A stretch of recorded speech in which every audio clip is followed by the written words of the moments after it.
paso la palabra a Antonio Bezanilla, arquitecto de este colegio, y que os guste mucho. Bueno, me siento para hablar mejor con el micrófono este. Sí. Bueno, me has soltado muy rápido, ¿eh? O sea, has dicho muy poca cosa. Está bien, que luego nos alargamos, pero ha sido así a puerta gallola. No. Bueno, un momento que quito esto.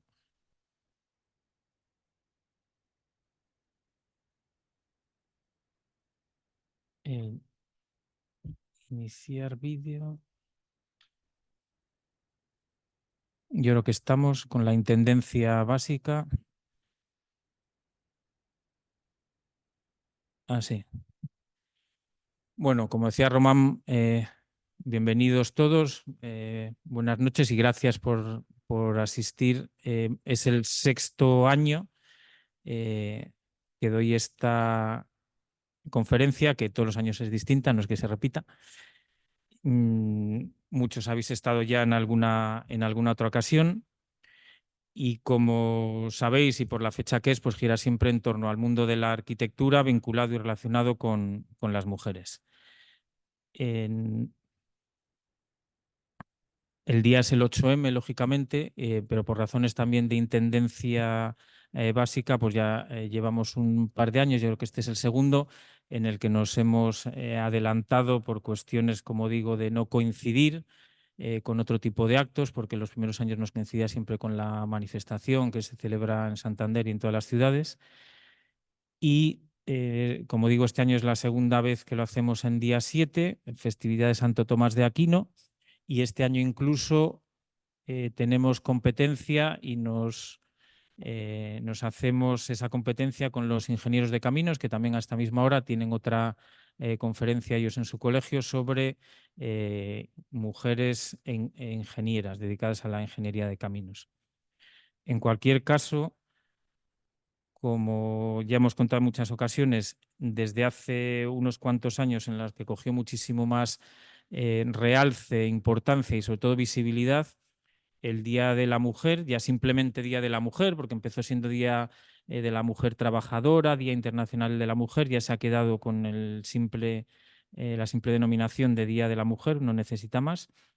Son muchísimos los organismos que lo conmemoran, prácticamente toda la sociedad, y desde hace unos años, especialmente con la cuestión del Me Too, que arrancó muy relacionado con temas vinculados al cine y las artes, pero cogió todavía muchísima más relevancia en los últimos tiempos. De hecho, aparecieron, casi no hizo falta que una maga venida de Hogwarts, de Harry Potter, por donde es más conocida esta Emma Watson, que en inglés la llaman muy raro, que es Hermione, pero para nosotros es Hermione Granger. Y incluso en la propia sede de la ONU, ese día que pone ahí, en septiembre de 2014, estamos ya hablando de hace 10 años, invitaba a todas las mujeres del mundo a dar un paso adelante, por supuesto también a los hombres, pero bueno, en este caso a quien animaba era a las mujeres, a dar ese paso adelante para ser vistas y para que se preguntaran ellas mismas que si no eran ellas, quién iba a hacerlo, y si no era en ese momento, cuándo iba a ser. Desde entonces hasta ahora, todo esto ha tenido muchísima más relevancia. Siempre traigo esta imagen o una parecida de Barbie, porque hace ya unos cuantos años la propia empresa Mattel, lo contaba en otras ocasiones, llegó a organizar incluso un concurso para diseñar esa casa de Barbie, una vez que empezó también metida dentro de esa campaña de visualización de la mujer dentro de profesiones que no eran habitualmente las que más se vinculaban al mundo femenino, a crear muñecas trabajando dentro de esos mundos, ¿no? Empezó siendo la arquitecta, ya tienen también la contratista, la trabajadora, Barbie trabajadora de obra. En este año, si cabe, pues tiene un poco más de relevancia cuando la película de Barbie, que yo, por cierto, he de decir que no me gusta nada, ya lo he comentado con mis amigos, pero bueno, servirá para lo que sirva. Yo creo que como dentro del mundo del cine me parece que no tiene ninguna trascendencia, a pesar de todos los premios que se ha ido llevando y que, sin embargo, en relación con los Oscars, pues tanto la directora como la protagonista se han quedado con una cara muy parecida a esta, porque la han nominado a la película a 5 Oscars, pero no está ni la directora ni la protagonista. Sin embargo, sí está Ken, el protagonista. Cuestiones extrañas. Pero bueno, el apartado este lo dejamos aquí. Hacemos un pequeño repaso sobre las 5 ocasiones anteriores en las que ya han ido apareciendo arquitectas de muy distinto perfil y nacionalidad a lo largo del tiempo. Esto fue en el año 2018, realmente pioneras en sus momentos y respecto a la disciplina en distintos países y con sus distintos trabajos. El formato que ya ha comentado Román del el repóquer se basa en que 4 son arquitectas y una no lo es, pero sí está muy vinculada al mundo de la arquitectura. En esta primera conferencia fue Jane Jacobs, una periodista, y al final acabó siendo caracterizada prácticamente como activista urbana, porque en su momento en Nueva York consiguió imponerse en una actuación de reclamación cívica ciudadana al arquitecto municipal y auténtico factotum en la ciudad de Nueva York durante muchísimos años, evitando que una serie de autopistas atravesasen la isla de Manhattan. El siguiente año siguió habiendo arquitectas pioneras en su disciplina, por ejemplo el Cyborg, que era nórdica, y el comodín fue Ada Louise Hastable, una periodista que fue premio Pulitzer en crítica del urbanismo, y que decía una cosa que a mí me gusta repetir, que es que la sociedad, ella lo dijo en el año, si no recuerdo mal, 68, y lo decía en Nueva York, en el New York Times, que era el periódico para el que escribía. Decía que hay una disciplina con la que todo el mundo convive y que muy poca gente sabe muy poco de ella, que es la arquitectura. O sea, toda nuestra vida se desarrolla entre edificios. Cuando estamos en la calle estamos entre edificios, cuando dormimos estamos en un edificio, cuando trabajamos solemos estar en un edificio, cuando vamos a que nos curen estamos en edificio, haciendo la compra estamos en un edificio. O sea, la vida de las personas se mueve siempre entre edificios y, sin embargo, es una disciplina que en los colegios no se enseña. Los niños no tienen repertorio visual de arquitectura de calidad ni de historia de la arquitectura. Por supuesto, arquitectura moderna nada. Podrán identificar un castillo medieval o una iglesia, más o menos distinguirán entre las románicas, las góticas y una neoclásica, pero lo que es arquitectura moderna no se conoce. Y yo creo que eso es una carencia de la sociedad que ya en el año 68 apuntaba este comodín de aquella segunda conferencia. Perdón, que he ido para atrás. Bueno, la del 2021 introdujo, por ejemplo, esa Lady Deborah Mood, que es un dibujo, no es una foto, porque en aquella época todavía no había cámaras de fotos, y fue la primera mujer que diseñó una ciudad. Fue en Estados Unidos, en la época de los colonos. Y así hemos seguido. Marion Lucy Mahoney, que también en este caso sí era arquitecta y casada con arquitecto, por ejemplo, tiene la singularidad de que ella es la imagen gráfica de las perspectivas de Frank Lloyd Wright. Los proyectos de Wright llevan los dibujos de Marion Lucy Mahoney, que hubo un momento en que ya salió de aquel estudio de arquitectura, se casó con un arquitecto que también inicialmente trabajaba allí, y juntos diseñaron, por ejemplo, la ciudad de Canberra, que fue una ciudad que se creó desde cero. Ganaron el concurso de arquitectura para el diseño de la ciudad en Australia, la capital de Australia. Estas fueron el año pasado, cuando entró la primera arquitecta española. Y llegamos a una página en blanco, que es la de la conferencia de hoy. Una vez más son 5 y, como hemos dicho, es un repóquer. La imagen alargada corresponde a una mujer artista que no fue arquitecta, pero ya ya llegaremos a ella.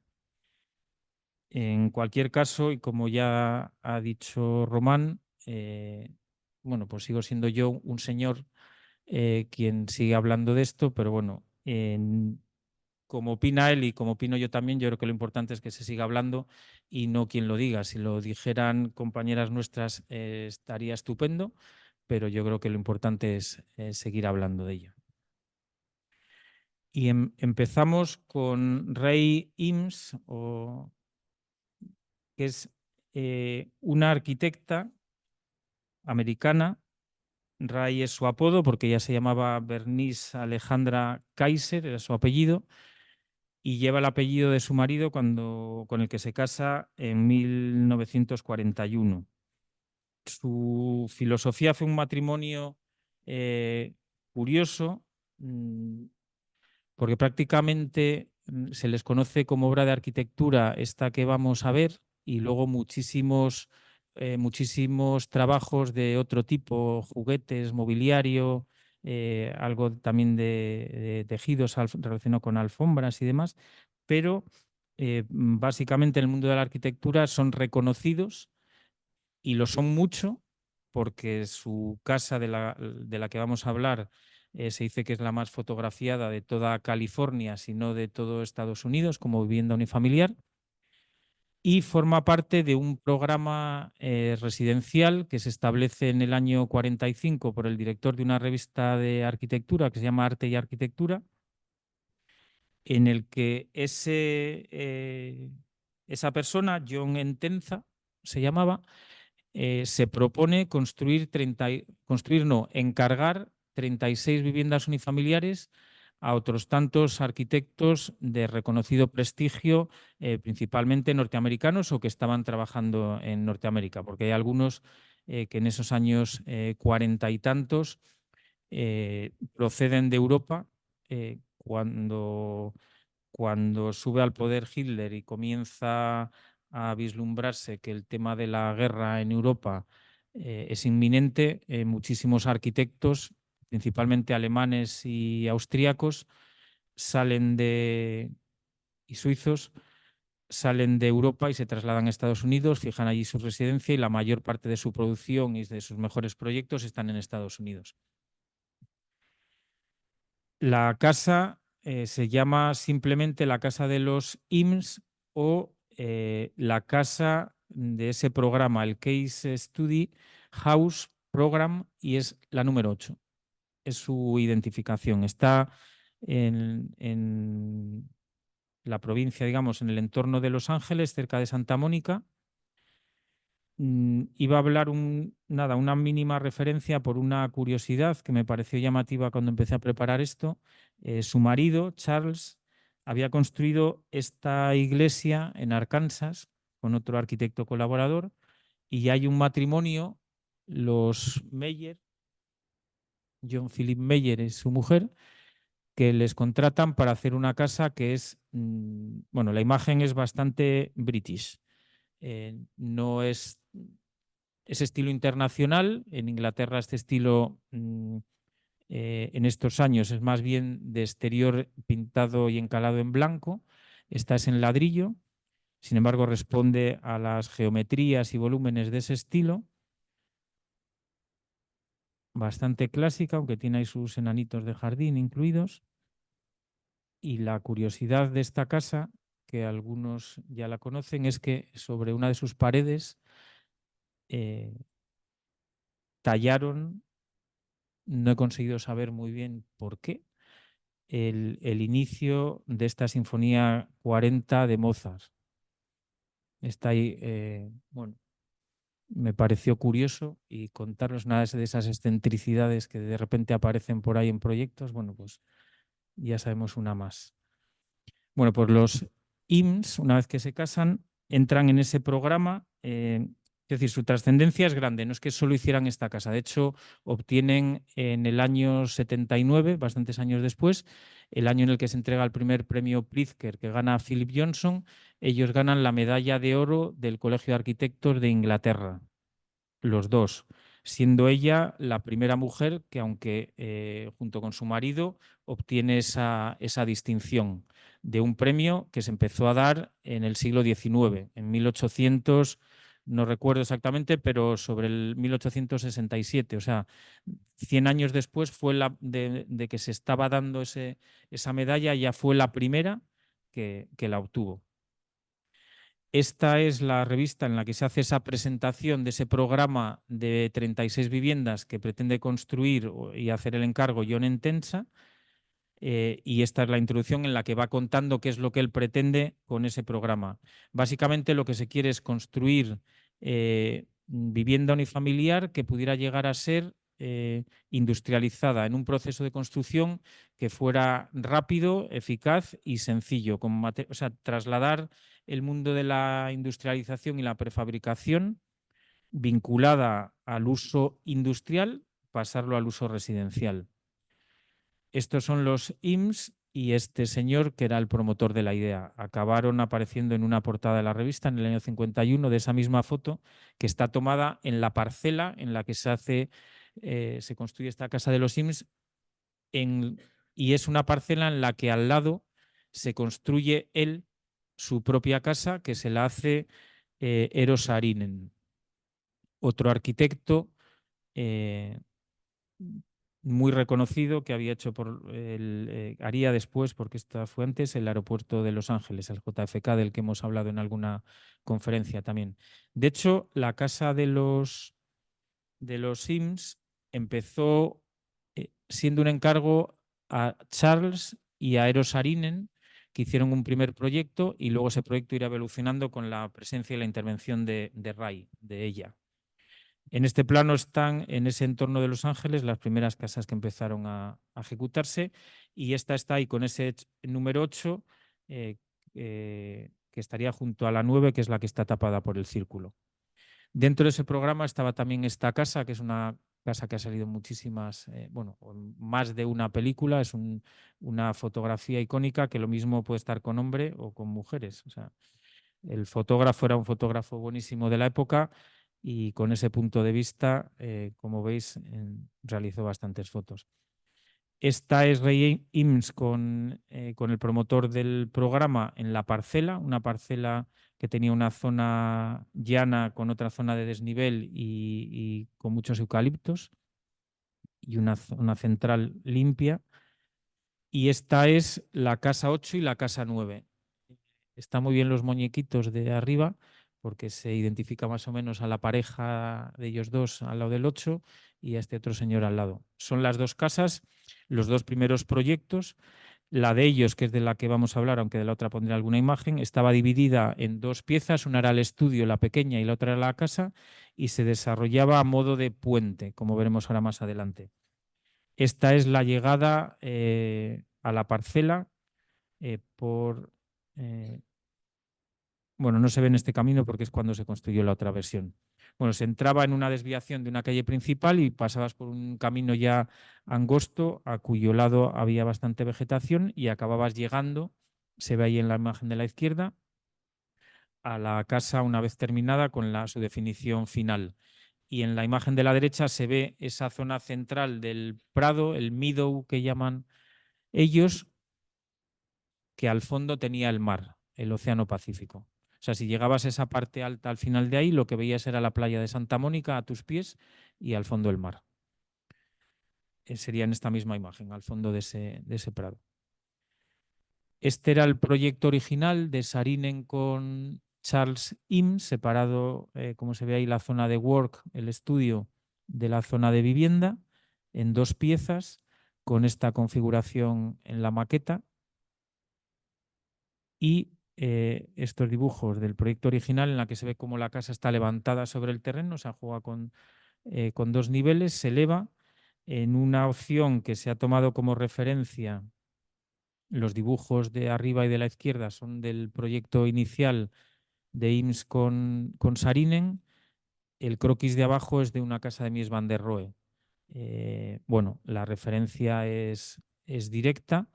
Las inspiraciones siempre han existido en el mundo de la arquitectura, todos intentamos tener los mejores referentes, Y en este caso, aunque no llegó a construirse esa, bueno, pues partía de una imagen que ya se tenía, aunque ese proyecto de Mies tampoco se llegó a construir.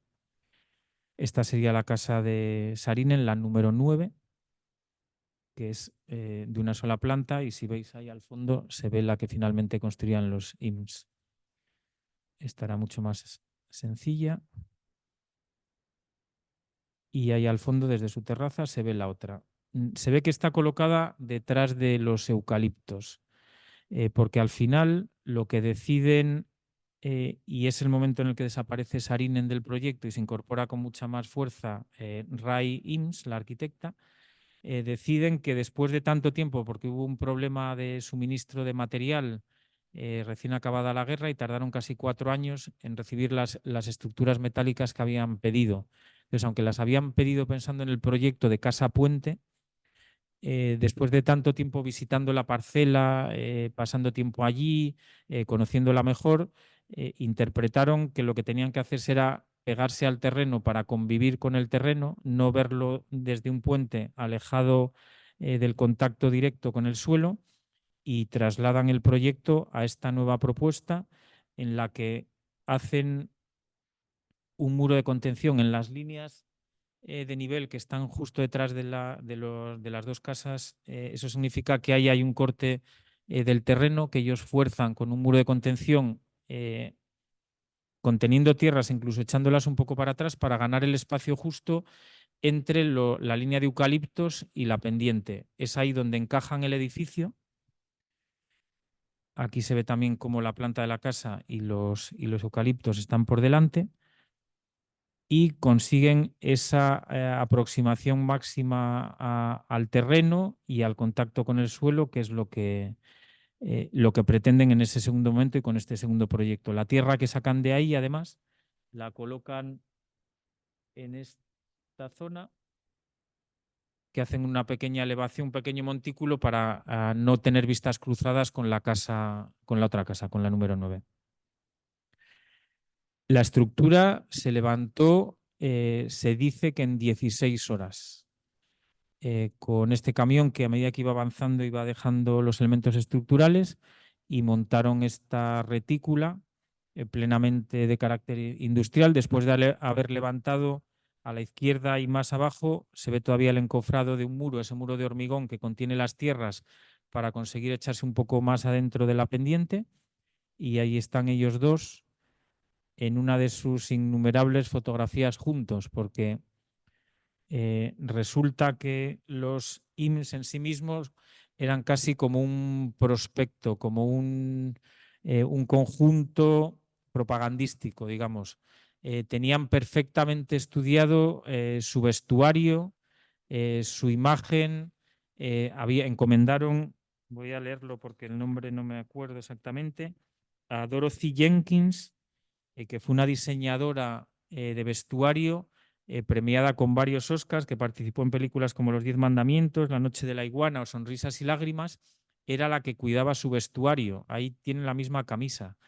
Iban siempre conjuntados y buscando el efecto que pretendían, y todas sus apariciones, que fueron muchas y tienen muchísimas fotografías, están siempre buscando un efecto. Eran, ya digo, como un anuncio en sí, ellos mismos. Ahí, que parece que están grapados en una pared, realmente están sobre el suelo, y eso que les grapa a la pared es la estructura metálica de una de las sillas que diseñaron, la silla que lleva su nombre. Como digo, la estructura metálica de la casa, que a veces son las fotos que estamos menos acostumbrados a ver de un proyecto porque lo vemos acabado, ya digo que se levantó rapidísimo, es una estructura modular. La casa consta de 8 módulos de fachada, luego hay un patio intermedio que tiene 5 módulos, y el estudio, que está en la parte de atrás, a la entrada, digamos, que tiene 4 módulos, más o menos de 2,25 m cada uno de los módulos. Y la imagen final de la casa viene a ser esta. Bueno, esta es la parte de la casa, luego ahí se ve también el patio y empieza a verse a la derecha lo que era el estudio.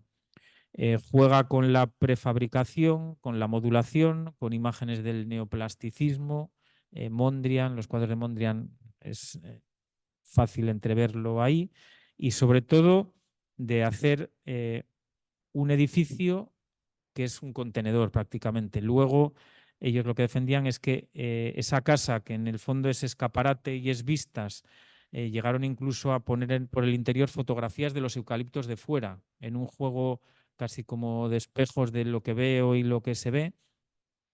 Y luego la llenaron las fotos del interior. Bueno, tiene fotos buenísimas. Como he dicho al principio, es la casa más fotografiada de California de la historia de la arquitectura.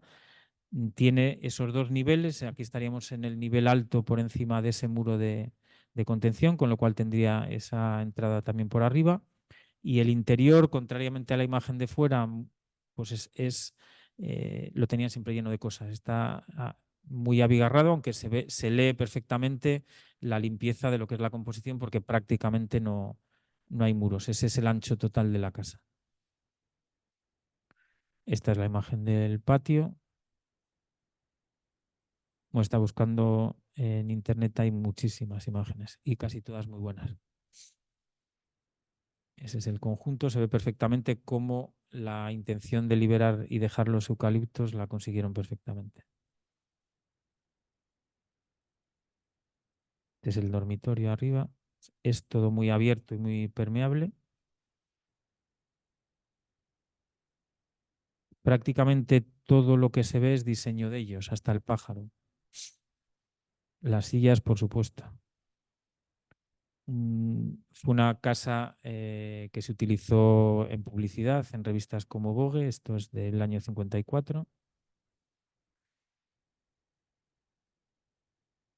Y siendo esa casi la imagen final y más característica de la casa, el éxito dentro del programa y probablemente dentro de la concepción de la casa está más bien en este tipo de detalles, en cómo el proceso de fabricación de tipo industrial consiguió dar como resultado una casa que en el fondo aparece como tan acogedora. Bueno, la siguiente arquitecta es Otilia Muras. Es una arquitecta uruguaya, prácticamente desconocida incluso en Uruguay. Nació en el año 23, que precisamente fue el año en el que en Uruguay egresó, como utilizan ellos habitualmente, la primera arquitecta de la Escuela de Arquitectura de la República del Uruguay. Y esa arquitecta, que se llamaba Julia Guarino, fue también la primera arquitecta titulada en toda Sudamérica. Entonces, fue curioso porque al poco tiempo de salir de la escuela ya participó en un concurso de arquitectura donde quedó segunda para un edificio, el Matadero Municipal y el Frigorífico en Montevideo, y en la revista en la que contaban ese concurso le llamaron señorita arquitecto. Ella, en todo caso, siempre firmó como arquitecta ya desde el primer momento. No tuvo ningún problema en ejercer como mujer y llevar adelante esa imagen dentro de una profesión en la que solamente con eso queda claro que en aquel momento no estaban muy acostumbrados a la figura de la arquitecta. En otros países es cierto que había habido mujeres arquitectas trabajando ya bastante antes. En Estados Unidos, por ejemplo, ya lo comentamos alguna vez, la primera mujer con licencia para trabajar, que, si no recuerdo mal, fue en 1905, o sea, 18 años antes. Sí, y luego Julia Morgan, o sea, hubo varias. Esta Julia Morgan, que es la que yo refiero al año 5, es porque se tituló en la Escuela de Bellas Artes de París. Fue la primera con título internacional. Además, luego en Estados Unidos, aparte de tu título, necesitas el título del estado en el que trabajas. Son dos diferentes. Bueno, pues en este caso vamos a hablar también de Otilia en relación con los trabajos que hace con su marido, también arquitecto, Héctor Giraldi o Giraldi. Ella era descendiente de padres gallegos emigrados al Uruguay y ellos se casan en 1955. Y el edificio principal, aunque vamos a ver unas imágenes de unos cuantos más, también es su propia casa. Como el caso de los Seims, aunque la hacen para un programa de vivienda, esa casa acaba siendo su casa y la que vamos a ver como la principal en este caso también es la de ellos mismos. De este trabajo, y yo no sé porque no estamos viendo quién entra a la sala de Zoom, me he apoyado y quería decirlo expresamente en un trabajo que están haciendo dos arquitectas uruguayas, Nadia y Tatiana, que trabajan en el Instituto de Historia de la Arquitectura de la República Oriental del Uruguay, que es como se llama, y que en ese mismo lugar trabajó Otilia Muras también. De hecho, fue directora, creo, durante unos cuantos años.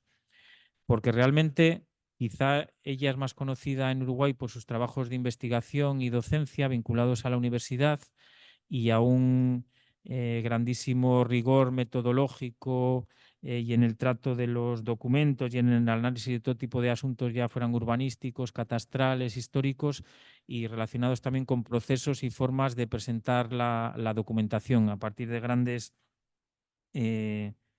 propuestas gráficas. O sea, el tema del grafismo en todas sus investigaciones, incluso en las históricas, fue una de las bases principales de su trabajo docente, que abandonó en el año 70.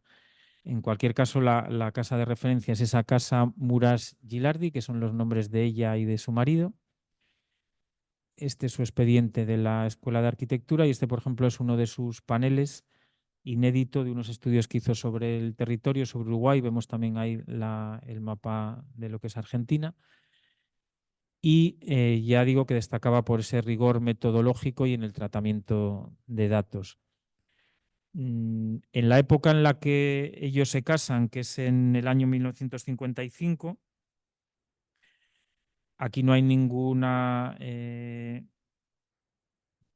tipo de duda en la colaboración profesional, como no la hubo nunca en ninguna de las parejas de arquitectos que siempre trabajaron a lo largo de la historia, aunque luego a la hora de premiarlos, pues tenemos el caso en el que a Robert Venturi sí le dan el Pritzker y a su mujer Scott Brown, Denise Scott Brown, no se la dan a pesar de todas las reclamaciones y de que siempre habían estado trabajando juntos. Este es un caso más de trabajo común. Y en ese momento en el que ellos van a construir su casa, ya en Sudamérica y en todo el mundo funcionan de forma notable todo lo que es el tema de la revista de arquitectura. En el caso de Sudamérica, además, esta revista Habitat que edita Lina Bobardi en Brasil está en pleno funcionamiento y tiene difusión plena entre todos los arquitectos de Sudamérica. Esta casa de Lina Bobardi que vimos en su momento, la casa de vidrio, ya está construida, es del año 51. El Museo de Arte de Sao Paulo de ella misma también está construido. La casa única que construyó Le Corbusier en Sudamérica, la casa Curuchet en Argentina, también está construida, es del año 53.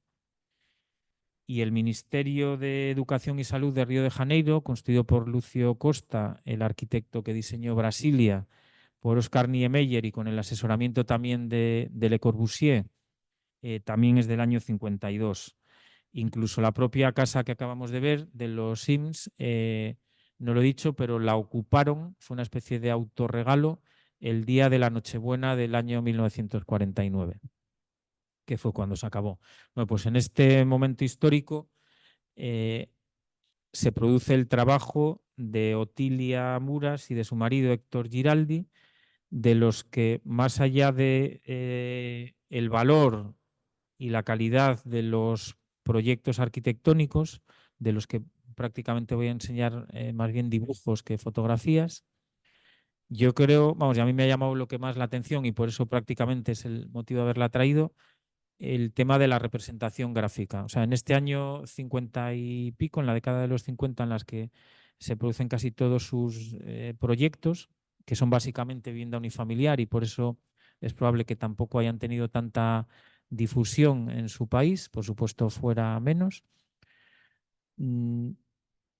Yo que llevo un tiempo metido, por ejemplo, en el Archivo Municipal de Santander buscando documentación histórica de proyectos de más o menos esta época, no hay ni un solo dibujo parecido a este. O sea, nadie aquí presentaba los proyectos con esta técnica del collage que ellos utilizaron en prácticamente todos sus proyectos. Tienen otro tipo de imagen, tienen un dibujo muy cuidado también, con imágenes en perspectiva, a mano alzada. Los planos son también interesantes en cuanto a su grafismo, pero yo creo que esta técnica de collage para presentar proyectos es quizá uno de los elementos más interesantes de lo que vamos a ver de ella. Perdón, que he ido para atrás. Lo mezclan en todas las imágenes, tanto en las perspectivas como en planos de alzado y vistas. Tienen también maquetas, ahí en la parte de arriba son fotos. No hay prácticamente planos que no tengan algo de color. Lo utilizan para destacar los elementos que más les interesan, para dar una textura, en algún caso, para marcar una sección en otro. Luego, bueno, ahí hay, por ejemplo, una imagen fotográfica, pero el dominio de la representación gráfica yo creo que es excepcional para la presentación de sus proyectos.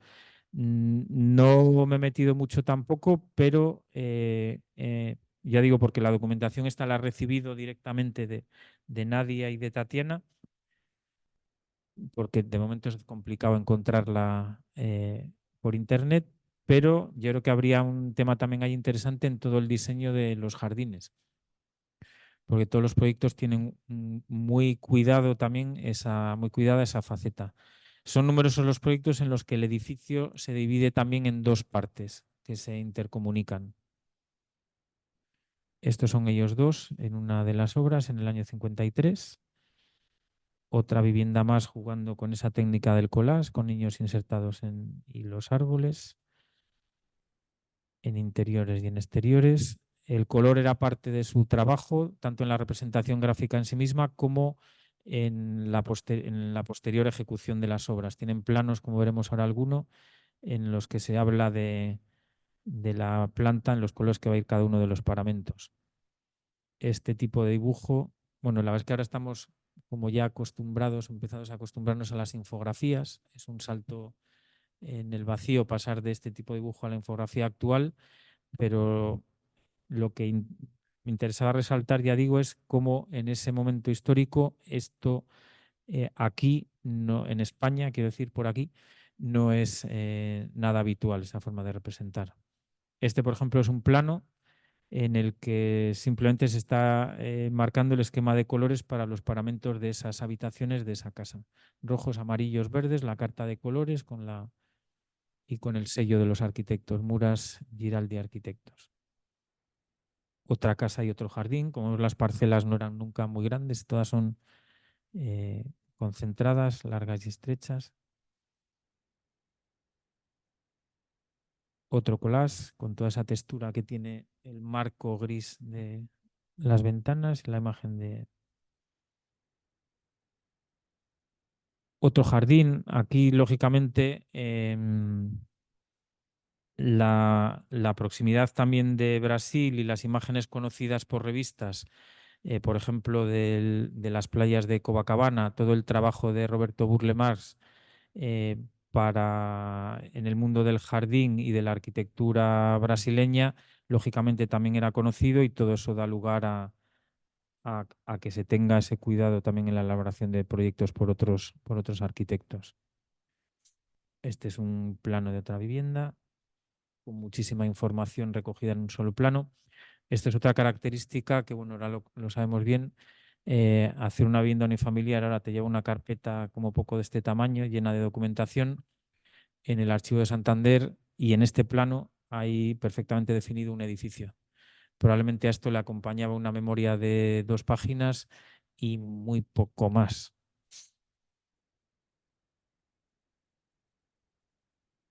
Otro caso más de vivienda con colores y su jardín perfectamente diseñado. El paso del tiempo y la ejecución en algunos casos no beneficia respecto a la imagen del dibujo, pero aquí vemos una de las casas construidas. siempre hay color. Era una de sus herramientas de dibujo. Aquí, por ejemplo, es son dos viviendas pareadas en la dirección longitudinal, que quizás es la menos habitual en los proyectos para parear viviendas, pero este es otro plano en el que está recogido todo en un solo dibujo, en una sola lámina.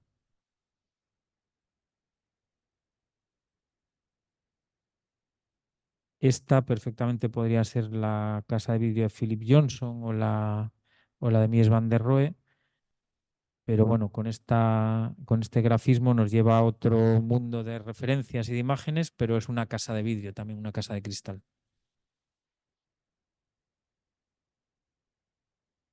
Y bueno, y llegamos a esta, que es la casa de ellos dos, en la que lo que no sé, Hola, hola, vale, estáis ahí. estamos aquí. Muy bien. Pues entonces, estáis las dos. Bueno, presentaros Sí, vosotras, que como no tenemos la imagen y no estoy sí, no seguro. se nos ve a nosotras, ¿verdad? No, no. Y no sé Bien. si voy a poder hacer que se os vea. Ah, no, no hay problema, igual se nos escucha bien. Sí, sí, se os escucha perfectamente. Bien, perfecto. Bueno, esta es la vivienda realizada por Otilia Muras y Héctor Giraldi entre 1958 y 1960, y esta casa la construyeron ya luego de realizar algunos encargos particulares, como tú decías, Antonio, de vivienda unifamiliar mayoritariamente. Tuvimos la oportunidad de conocer la casa, conocer su familia y algunos amigos, y todos insisten en que era un punto de referencia para la familia y para un lugar de encuentro para ese grupo de trabajo y de amistad. Esta vivienda se ubica en Montevideo, en un barrio donde predominan viviendas unifamiliares y de baja escala, más o menos como esta, y es en una zona muy cercana a la costa del Río de la Plata. Sí, si podés pasar de diapo, Sí. gracias. Ya.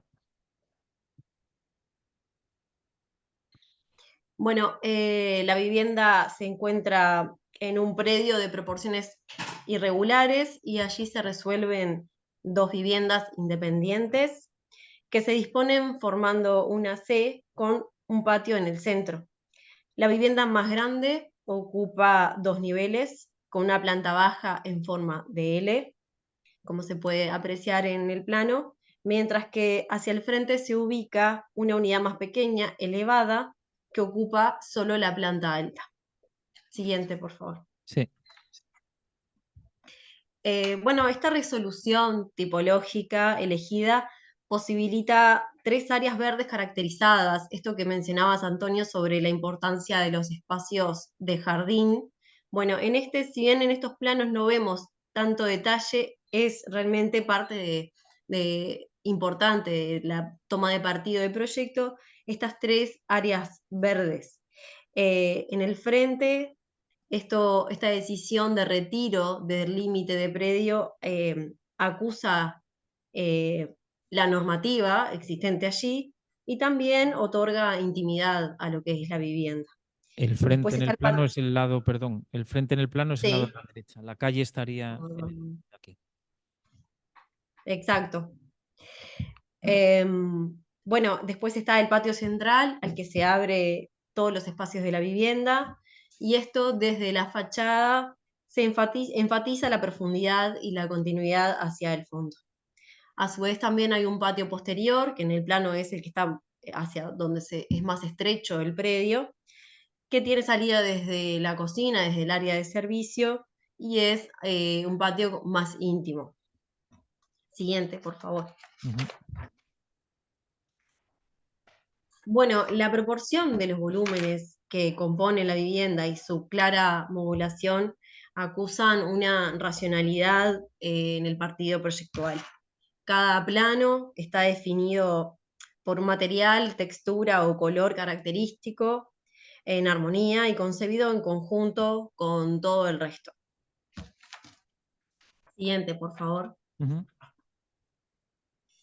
En la fachada principal, si bien esto es un croquis, y es un croquis de búsqueda, o sea, previo a la ejecución, y es un ensayo sobre la fachada, podemos ver la utilización de algunos materiales muy utilizados en esa época, como las pastillas azules, también utilizadas por Lina Bobardi en su propia casa, en el antepecho. Eso también sucede en el pavimento, en el interior, y de alguna forma también esta cuestión de los pilares, los pilotis, fortalecen aún más la idea de caja elevada que esta imagen tiene desde la fachada.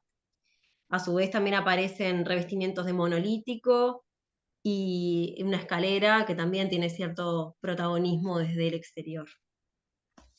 Sí, en la imagen siguiente podemos ver algunos de los interiores y lo que es el fino diseño que imprimieron los dos arquitectos, el matrimonio, en todo lo que es el detalle y la materialidad.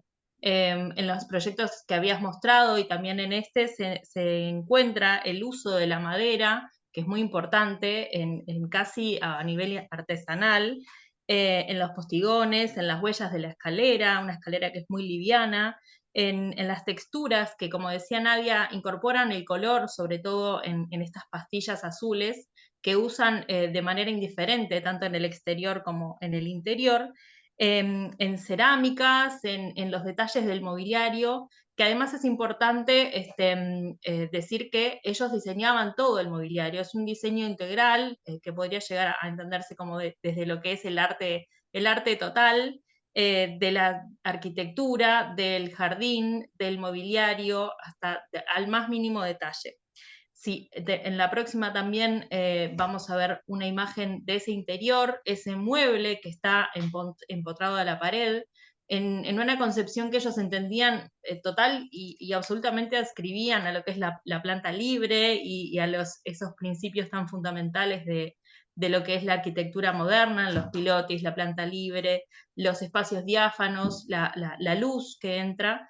Hay un diseño muy cuidado en todos estos aspectos bueno, que obviamente que vemos en su casa, pero que atraviesa todo lo que es la producción de todos ellos. Y hemos encontrado en parte de lo que mostrabas, Antonio, en lo que es el documento, los documentos que hemos encontrado, que capaz que para la próxima imagen vemos, a ver si la próxima imagen vemos, otra imagen de la vivienda.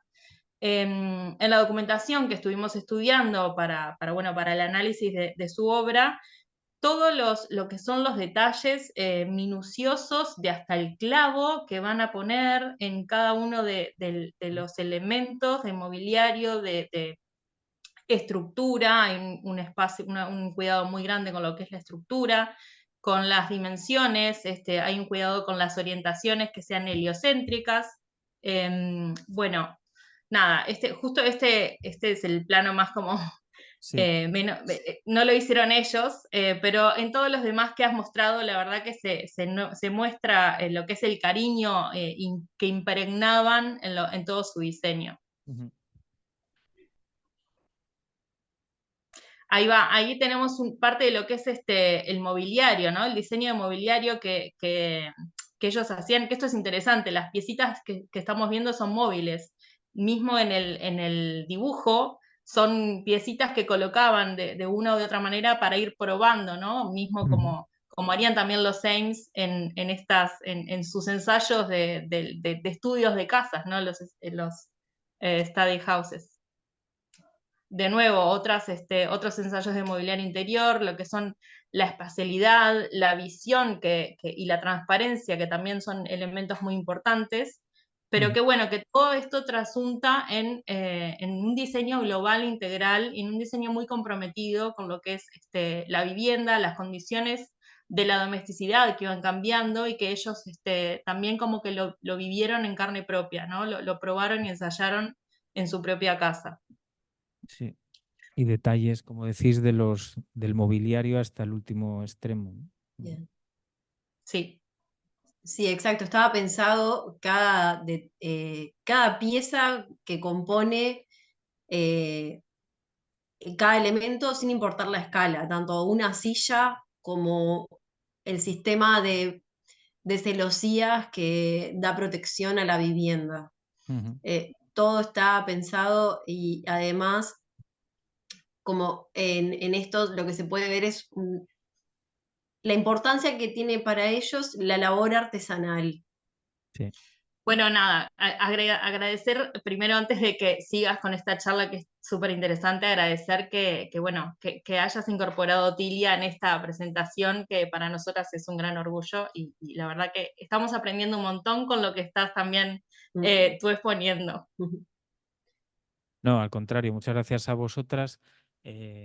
Lógicamente no nos conocíamos. Yo llegaba a estar arquitecta un poco por un artículo que forma parte de todo ese trabajo de investigación que estáis haciendo y bueno, pues me lancé a llamarlas y la verdad es que es una suerte que hayáis querido y hayáis podido participar en la charla de hoy. Os he de decir además que, como comentábamos al principio, sois las primeras arquitectas que participáis en una de estas conferencias el Día de la Mujer en el Colegio de Arquitectos. O sea que muchas gracias a vosotras. Bien, muchas gracias a ti. Y bueno, que esto siente un precedente y que más personas quieran comentar y estudiar sobre estas trayectorias. Muy bien, pues nada, muchas gracias. Nos queda de Otilia solamente un par de imágenes de la única obra pública que hizo, porque como hemos comentado, su desarrollo profesional junto con su marido fue básicamente de vivienda unifamiliar, arquitectura de escala doméstica y, como nos habéis contado, dentro de ese desarrollo de obra de arte prácticamente total, en este caso incluyendo jardinería, diseño del edificio y diseño del mobiliario y de todos los elementos accesorios. La es que, como decía al principio, yo creo que por encima de la calidad arquitectónica que la hay, lo llamativo de este trabajo para mí sobre todo es esas formas de representación con esa calidad. Seguimos con la tercera arquitecta, Mina Moinedini, del estudio USE, que significa Urban Space Event. Es un estudio afincado en Isfahán, en Irán. Ella y su marido, también tercera pareja, tercer matrimonio, son iraníes y el edificio que voy a presentar es también su propia casa, la casa Aban, en Isfahán. Ellos, hay un momento que es esa que está ahí un poco más destacada, con más nitidez dentro de esa complejísima trama urbana. Ellos, y de ellos voy a leer algunos textos que hablan de su experimentación. En su propia página web dicen que lo que les interesa y su campo de experimentación es ver cómo afecta la arquitectura a lo largo del tiempo a los estados y comportamientos del hombre contemporáneo y su vida cotidiana, o qué efectos tiene sobre él la arquitectura como célula del contexto a lo largo del tiempo. Básicamente hacen un discurso sobre que mucha gente, muchos arquitectos de su generación se fueron del país a trabajar en el extranjero, pero ellos quisieron, después de haber participado de alguna forma en temas de planeamiento en la propia ciudad, dar una respuesta a posibles nuevas formas de vivienda y de habitar la casa en ese mundo urbano de las ciudades árabes, del que, bueno, si no hemos viajado a ninguna, por lo menos tenemos las referencias de algunas ciudades españolas con esas tramas que, bueno, mezclan un poco lo judío, no son puramente árabes, pero tenemos esa idea de la densidad, de lo estrecho, de lo apretado, de la falta de espacio, de calles estrechas, de poca fachada, parcelas con poco frente y mucho fondo. Eso es lo que se ve más o menos en esta imagen, y ellos se quejaban en alguno de sus textos de que la normativa municipal, allí también la hay, unos nos quejamos en Santander, otros en Santoña, otros en Isfahán, obligaba a un tipo de vivienda en la que parece ser que pedían una separación a frente de calle y ahí ponías tu fachada y estaba empezando a desaparecer ese elemento que todos tenemos como interiorizado, que pertenece y es propio de la arquitectura musulmana, islámica, árabe, como queramos llamarla, que es el patio interior. Y entonces ellos en este edificio, que es su vivienda, como digo, reivindican la utilización de ese patio como fuente de todo tipo de ventajas en la distribución de una vivienda por todos los recursos que puedes llegar a manejar a partir de la presencia de un patio o de varios en una parcela con estas dimensiones. En este caso, como veis, estrecha y alargada. Frente a ese modelo municipal que dicen que obliga a un patio frontal al que da el edificio encerrado entre los demás y sin desahogos laterales, ellos optan por volver a un tipo, además de arquitectura, en la que manejan materiales de alguna forma tradicionales. Es una casa hecha con ladrillo, aquí se ve la planta en una vista cenital, pero con ladrillo artesanal, con lo cual también juegan a ese discurso de la recuperación de oficios tradicionales. Es un ladrillo que tiene mejores características que un ladrillo de un proceso industrial y eso lo potencian también en todas sus obras. Aquí hay un patio central, va a ir habiendo parejas de imágenes exterior-interior, donde se va a ir viendo cómo esa casa, que la vemos como una pieza estrecha y aparentemente angosta y comprimida, va teniendo zonas con máxima iluminación en el interior, precisamente por ese máximo aprovechamiento del recurso que un patio representa frente a una casa compacta. Hay otro elemento importante que yo creo que es quizá chocante, que pueda aparecer como discurso y como justificación en una casa en Irán, que es el de la vivienda bajo, hasta ahora, el concepto que se está manejando de la perspectiva de género. El género se maneja en todos los aspectos de la vida, se maneja en el urbanismo, contra el que ya he hablado bastante en otras ocasiones y con otros motivos, porque yo creo que no hay urbanismo de género, sino que hay buen urbanismo y mal urbanismo.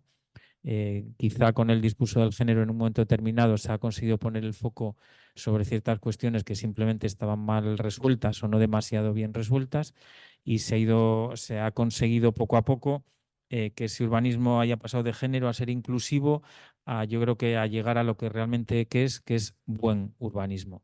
En el caso de la vivienda, el discurso que ha ido evolucionando respecto a los repartos interiores más que a otra cosa es que ver la distribución de una vivienda desde el género implica que los espacios interiores de la vivienda tienen que ser más fluidos, digamos, menos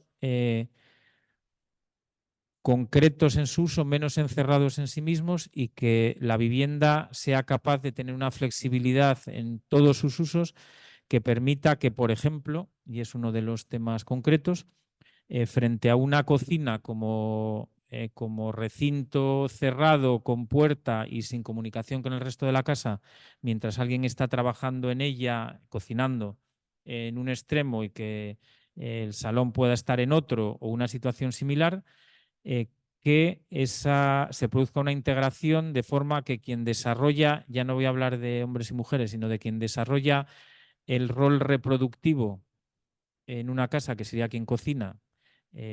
Yo tengo muchos amigos en los que quien cocina es él, con lo cual el discurso tiene siempre todas las vertientes.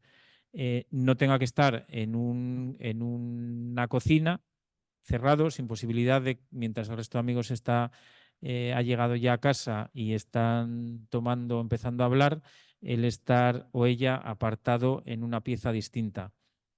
Ese tipo de fluidez de espacios, de comunicación entre ellos, de menos tabiques, para permitir la mayor flexibilidad, incluso que en puntos de la casa pueda haber usos que quizá incluso no tendrías previstos, y estamos hablando, claro, de casas que ya tienen un cierto tamaño. En las casas pequeñas con mayor medida la multifuncionalidad o la posible pluralidad de usos sería más recomendable, pero siempre es un poco más complicado. Está presente en esta casa donde ellos mismos, Mina y Mohamed, que es como se llama él, hablan del interés de lugares carentes de función definida para esperar eventos inesperados. O sea, la casa, como veis, parece que tiene todo como por todas partes. O sea, la cocina está claro que está en un sitio, ellos también tienen claro que hay espacios con usos concretos. La cocina, el baño y el dormitorio son espacios con usos muy concretos, pero el resto de la casa es un espacio donde es cierto que viendo las fotografías parece que en todos los rincones o en casi todos podrías tener una silla para leer o una butaca para estar oyendo música o poder los niños estar jugando en cualquiera de esas partes. Por supuesto, en estos sitios las cubiertas son planas, accesibles y te generan una última planta muy abierta que lo que permite son grandes visuales a espacios, pues como pasa en casi todas partes con los tejados, muy interesantes visualmente. Esta es la planta de la casa. Viene a tener, creo que eran 9 metros de ancho por unos 13 de largo, más ese punto delantero que yo creo que responde a la normativa municipal con esa obligación. Esta sería la segunda, que responde más a esa, que es la casa 10. Bueno, por no traer solo una, he traído una segunda, aunque si os fijáis el material es el mismo. Cambia la fachada a la calle, que es esta de la izquierda del primer plano, que es mucho más larga. En este caso la casa se desarrolla con menos fondo y más longitud, pero sin embargo se vuelca hacia el interior.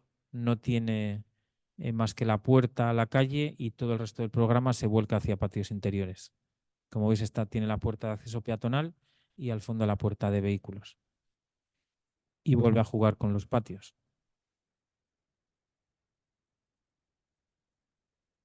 En la cultura islámica el agua es muy importante y en este caso tiene hasta su pequeño estanque. Vuelve a jugar de nuevo con espacios poco definidos en su uso y con una fluidez que parece grande y consigue incluso en este caso esta gran fachada interior. Lo que os digo, al final hemos conectado al mundo árabe y Irán, que precisamente no parecería el sitio más volcado a introducir temas de género en su diseño de programas de vivienda, con una necesidad que los propios arquitectos sí que manifestaban, la de conseguir esa fluidez y esa multifuncionalidad de los espacios dentro de la casa. La cuarta arquitecta es japonesa, establecida en Estados Unidos. Fue la primera catedrática mujer en Harvard desde 1900, no sé el año exactamente, lo tengo por aquí apuntado, 96, con cátedra a perpetuidad, que lo denominan. Y su obra está en Senegal. Es una residencia de artistas y centro cultural. Hilo se llama. Va vinculada a una ONG con un matrimonio de profesores de la Bauhaus, especialmente relacionados con los temas de trabajos textiles dentro de la Bauhaus, que fueron a Estados Unidos, lo mismo, cuando en el principio de la Segunda Guerra Mundial, invitados por Philip Johnson, que como hemos dicho antes fue el arquitecto que ganó el primer premio Pritzker y que era uno de los referentes en los primeros años 40 y 50 de la arquitectura estadounidense. Y ella plantea con esa ONG un proyecto cuya vista aérea es esta, con una geometría muy definida y jugando con, de nuevo, los materiales. Está muy involucrado con el lugar, con la ubicación, con los usos y con las necesidades físicas y materiales de ese entorno. Como veis en el programa hay simplemente 2 habitaciones de artistas en los extremos y el resto son espacios semiabiertos y semicubiertos para el desarrollo de actividades por la comunidad, vinculado a guarderías, a bibliotecas, a centros de a reuniones, exposiciones, zonas en las que hacen actividades de todo tipo.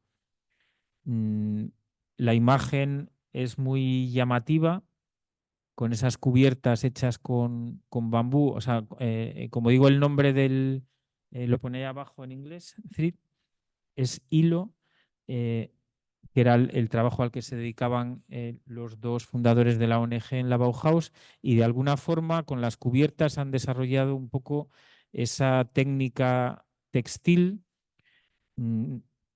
utilizando el bambú y cañas, de forma que con esos trazados perfectamente estudiados están buscando también la reutilización, por ejemplo, del agua. Son capaces de reciclar, llevándolo a depósitos perfectamente ubicados, más de el 40% del agua que la comunidad en la que está este edificio necesita para su abastecimiento. Yo creo que es un proyecto casi de ver imágenes, porque a nivel de programa es sencillísimo, pero yo creo que el atractivo es en su forma y en sus materiales. El entorno, como veis, es un pueblo cualquiera de Senegal, donde es necesario, por supuesto, la sombra que genera esa cubierta, las corrientes de aire que esa cubierta textil también favorece, y esos usos de lo más variado, porque en la población en la que está sirve prácticamente para todo.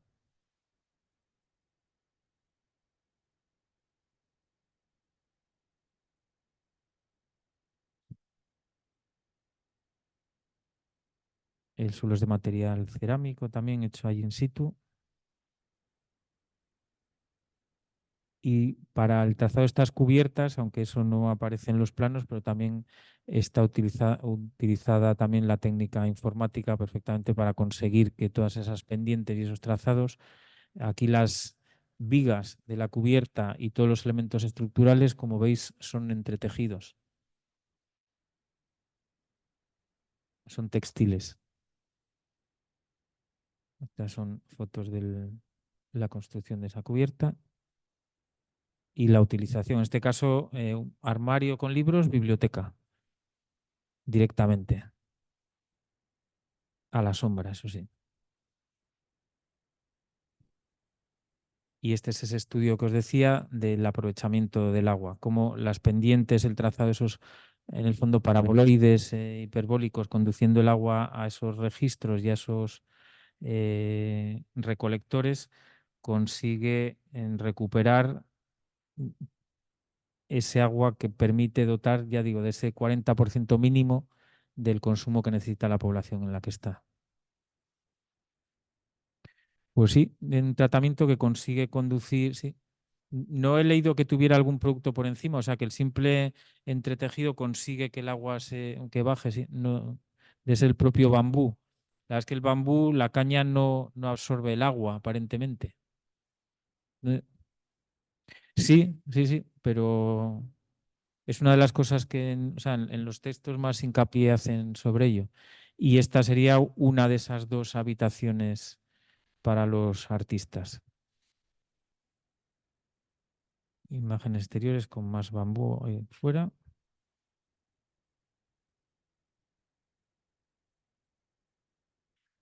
Bueno, como en muchas otras de las presentaciones, fuera de la arquitectura quizá más de rascacielos, más llamativa, me interesa mucho más enseñar este tipo de arquitectura de la que empieza, no sé si antes se hacía mucha por arquitectos más conocidos, digamos, porque por supuesto en estas ubicaciones la arquitectura que se hace es así, pero empieza a tener un desarrollo importante de arquitectos occidentales, en este caso oriental, afincada en Occidente, con imágenes que yo creo que son arquitecturas sencillas, en las que Los propios ladrillos que se colocan muchas veces son construidos por la población local. Se utilizan al máximo los recursos humanos y materiales de la zona para conseguir que también la población se vea vinculada emocionalmente al proyecto, porque tú lo construyes, tú has hecho los ladrillos, tú los has montado, forma un poco parte de ti y de tu propiedad, con lo cual consiguen también no solo que tenga mucho uso, sino que se cuide más. O sea, tienes mucho más vínculo con ello. Esta sería la imagen exterior del conjunto. Y llegamos a la última, que como os he dicho no era arquitecta, Alma Bucher, estudió y se formó en la Bauhaus y participó en la primera exposición que hizo la Bauhaus de su trabajo en el año 1993, y por eso la vinculo inicialmente a una casa, aunque su trabajo en la casa fue muy, muy concreto y relacionado con lo que ella sabía hacer y a lo que se dedicaba principalmente, que era mobiliario. Entonces, ella es la que ha dado imagen a la portada. Esto que parecía una especie de tótem o no se sabía muy bien lo que era, es el perfecto orden de un juego de piezas de construcción, tal como se almacenaba en la caja o como se podía almacenar en su caja, para hacer un pequeño barco y muchas otras cosas más. Que ese sería el barco. Ella, como digo, por dar alguna fecha simplemente como referencia, nace un 4 de enero de final del siglo pasado, 1899, y ya digo, se forma en la Bauhaus, donde se casa con un bailarín en el año 1926, pero en ese año 1923 mismo al que pertenece el juego, participa en esta primera exposición en la que la Bauhaus, que tenía financiación del Estado, pues lógicamente tiene que empezar a enseñar lo que produce. Y lo que produce se transforma en esa exposición, digamos, en una casa. Esa casa, para la que hay un pequeño concurso interno, la construye un artista que no es arquitecto, George Muge, que era pintor, y ella Alma colabora en todo lo relacionado con la habitación de los niños dentro de la casa. La casa tiene esa estructura un poco casi de casa romana, con la diferencia de que la zona central no es un patio, sino que es la que está cubierta y tiene más altura, pero en el esquema de la planta, esa planta cuadrada con patio central, podría recordar un poco. Esta es la imagen. Y ahí está arriba, en el ángulo de arriba a la izquierda, lo que es la habitación de los niños, la Kinderzimmer, que es de la que se encarga Alma Buser diseñando todo su mobiliario, que refleja en un único plano y luego construye algunos de estos muebles que ya diseña ahí. Entre ellos todos estos, una cuna con un material textil en el lateral, ese armario en esquina con esos cajones móviles y multifunción, y esa pequeña silla escalera que se ve ahí delante también con ruedas. Curiosamente, de esta exposición lo que más triunfa es alguno de los productos textiles que había expuestos y todo el mobiliario de ella. O sea, la habitación de los niños es lo que a todo el público que visita la exposición le resulta más interesante, incluso bastante más que la propia casa en sí misma, en la que Gropius había colaborado como arquitecto, aunque el diseño ya digo que había sido de un pintor. El que el mobiliario y lo textil sea lo que más gusta, a quien no le gusta es a Gropius, que era el director de la escuela. Y aunque la escuela de la Bauhaus tiene esa fama de haber sido la primera, donde las mujeres habían participado con abundancia en número y en nivel de trabajo y de proyecto, Él lo que no quería es que la Bauhaus acabara siendo una escuela de artes y oficios, como podía dar lugar a esa deriva si de repente en la primera exposición lo que más gusta es lo textil y el mobiliario. Entonces parece ser que toma una primera decisión en la que reduce el número de mujeres que hay en la escuela. A pesar de todo lo que hemos oído de la Bauhaus, también había este tipo de piques. Con ello, claro, lógicamente, Alma Busser no está de acuerdo, le reclama bastante, pero hay un tema en la Bauhaus que es que había una especie de obligación implícita de quien diseñaba algo, él mismo tenía que ser quien lo produjera. Y Alma no era carpintera. Sí hacía trabajos textiles también, luego veremos algún tipo de juguete que hace, marionetas para un teatro, pero no era carpintera. Entonces tenía la ayuda de un aprendiz de carpintero de la propia Bauhaus, que era el que le ayudaba, pero claro, no podía fabricar estos muebles que hubieran tenido una buena difusión y con ello se produce un pequeño cisma con Gropius y ella llega a abandonar la Bauhaus. Lo que pasa es que realmente este mobiliario tiene trascendencia. Hay una publicación en el año 1926 en la que dentro de la publicación estará la cuna que tenía un lateral de tejido, lo que os decía, esos cajones móviles donde los niños juegan, se meten dentro, meten un juguete, hacen lo que sea, que estaba en estos colores. Diseñó muchísimo más mobiliario para la propia casa y para ya fuera de la casa también. Y en esta revista del año, ahí pone 23, yo diría que es 26, aparece en un artículo junto con Le Corbusier,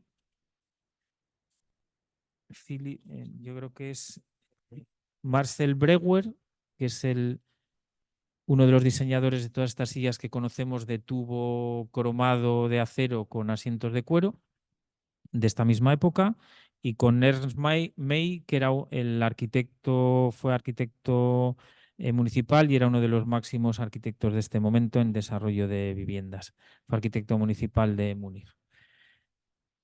Esa coincidencia en un artículo de revista probablemente no la tuvo en su momento ni el propio Gropius, con lo cual el que ella apareciera en esta publicación con su mobiliario de la casa, acompañando a referencias a estos arquitectos que os comento, hizo que finalmente Gropius claudicara y sí que se llegasen a producir estos muebles dentro de la Bauhaus. De hecho, él, en la primera exposición que organiza en el MoMA sobre la Bauhaus, lleva los muebles.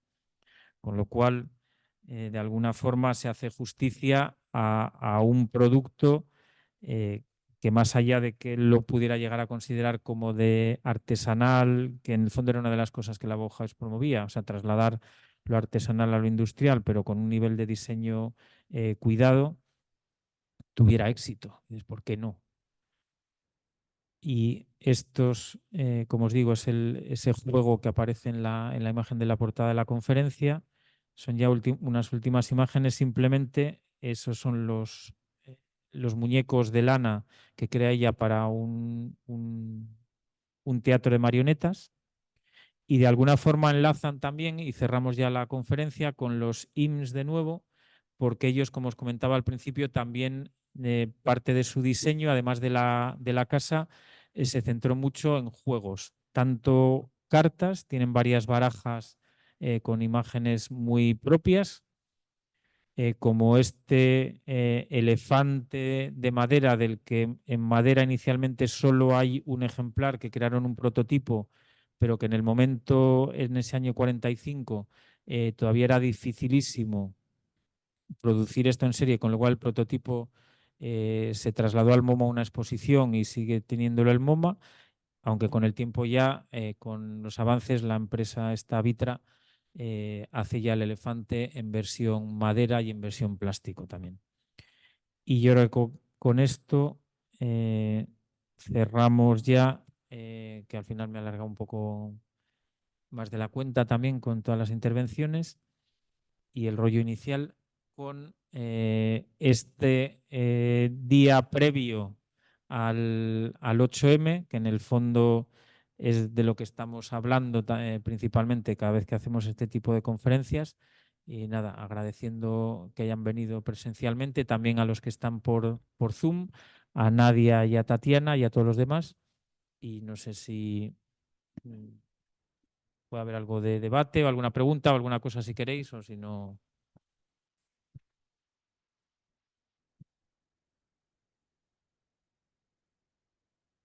Muchas gracias, Antonio, por la charla, la conferencia. Gracias también a nuestras compañeras desde Uruguay. Los que te conocemos esperábamos algo así. Quizá los que no lo hayan escuchado saben que los horarios y los relojes de Antonio funcionan diferente a los del resto en general. Pero siempre es de agradecer porque nunca te quedas con ganas de marcharte antes de que termine. Yo no sé si tenéis ganas de hacer alguna intervención respecto de la conferencia o respecto a alguna otra cuestión que tenga que ver con la celebración de mañana.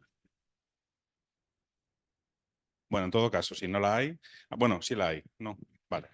No la había, la hubo, no la hay. No pasa nada.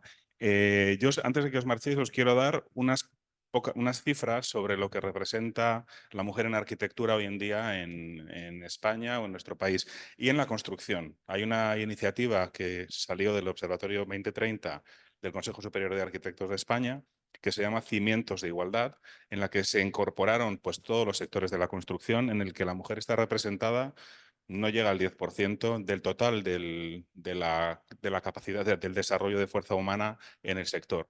En lo que a arquitectura respecta, desde aquellas primeras mujeres de las que hablábamos de hace 100 y algo de años ya, hoy en día en las escuelas, que son las fábricas de las que salimos los arquitectos y las arquitectas, ahora mismo hay paridad más o menos completa. En todos los lugares hay prácticamente un 50% al menos. O sea, es algo que no es desigual. El acceso y el interés por la arquitectura es por igual en la sociedad ahora mismo. En cuanto a la colegiación, en España hay un 33% aproximadamente de colegiadas, o sea, un tercio de colegiadas y 2/3 de colegiados. Las oleadas de formación pues irán llegando. A mí me parece que va más lento de lo que debería ser por las cifras que tenemos, pero es verdad que esa paridad en estudios tampoco se ha llegado tan hace tanto tiempo, en realidad, ¿no? En Europa la media está en el 37-38%, es decir, estamos un poco por detrás de la media de la Unión Europea, pero en Europa tampoco hay todavía esa igualdad. Es cierto que luego en puestos directivos de empresas constructoras y demás, la presencia femenina es mucho, mucho menor. Simplemente con estos datos, yo espero que el año que viene podamos darlos un poquito mejores. Y si vuelvo a dar la oportunidad a alguien de intervenir, y si no, pues nada, hasta la siguiente charla en el espacio Ricardo Lorenzo, que es vuestra casa de la arquitectura, la cultura y la tecnología.